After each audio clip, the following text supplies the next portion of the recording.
एक भूल भुलैया मकान बनाया जाता था राज दरबार में राजा के लिए, ताकि उसमें जब दुश्मन प्रवेश कर सके फिर वो बाहर न निकले। यहाँ पे हिंदू और मुस्लिम दोनों पक्ष के लोग अपनी स्वतंत्रता पूर्वक और स्वेच्छा से आकर के मलंग बाबा का पूजा करते हैं। आप देख सकते हैं यहाँ पे मिठाई तकरीबन पिछले हिस्से में आप ये जो पोखरा देख रहे हैं, ये पूरे के पूरे महल में चारों तरफ पिछले हिस्से में दर्शाया गया है और ये पोखरा को बनाया गया है। ये इसलिए बनाया गया है कि वर्षों पहले और किस्सों में हम लोग सुना करते हैं, पुरानी हवेली, खंडहर, राज दरबार, ऐसी कई कहानियां हम लोग के समक्ष आती है।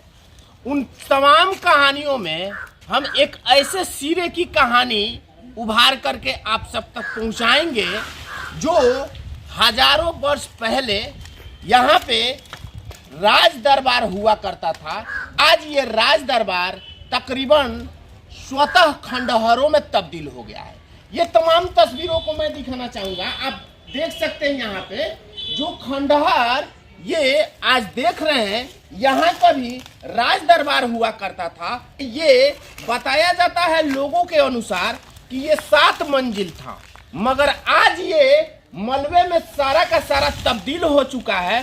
केवल और केवल 2 मंजिल का मकान दिख रहा है और 5 मंजिल ये मिट्टी में ध्वस्त हो गया है। और मेरे साथ है, आप देख सकते हैं इन तस्वीरों को। और ये भी बताया जाता है कि इस किले में तकरीबन हजारों की संख्या में सांप रहा करते हैं विषैले, जो कि कभी भी नुकसान पहुंचा सकते हैं। और ये भी बताया जाता है कि इस जगह पे कभी भूल भुलैया हुआ करता था, जबकि वर्षों पहले एक भूल भुलैया मकान बनाया जाता था राज दरबार में राजा के लिए, ताकि उसमें जब दुश्मन प्रवेश कर सके फिर वो बाहर न निकल सके। मगर उस वक्त के इंजीनियरों की कमाल तो देखे और आज के इंजीनियरों के भी कमाल देख लीजिए कि अगर कहा जाए एक अच्छे से पुल का निर्माण करने के लिए शायद वो नहीं हो पाता है, मगर वर्षों पहले जो इंजीनियर इस काम को कर चुके हैं आज के जमाने के इंजीनियरों के बस की नहीं है। यहाँ पे ये सारा राज दरबार आज खंडहरों में तब्दील हो चुका है। मैं यहाँ की कुछ और कहानी आप सब तक पहुंचाऊंगा, मगर इससे पहले यहाँ की एक और मान्यता है। वर्षों से चली आ रही प्रथा, मलंग बाबा का आ रही आस्था। इस महल के तकरीबन पिछले हिस्से में मलंग बाबा का पीठ यहाँ पे स्थापित है और ऐसा मान्यता है कि आसपास के यहाँ पे हिंदू और मुसलमान दोनों व्यक्ति यहाँ पे पहुंच करके मलंग बाबा का पूजा किया करते हैं और अपनी मन्नतें मांगते हैं।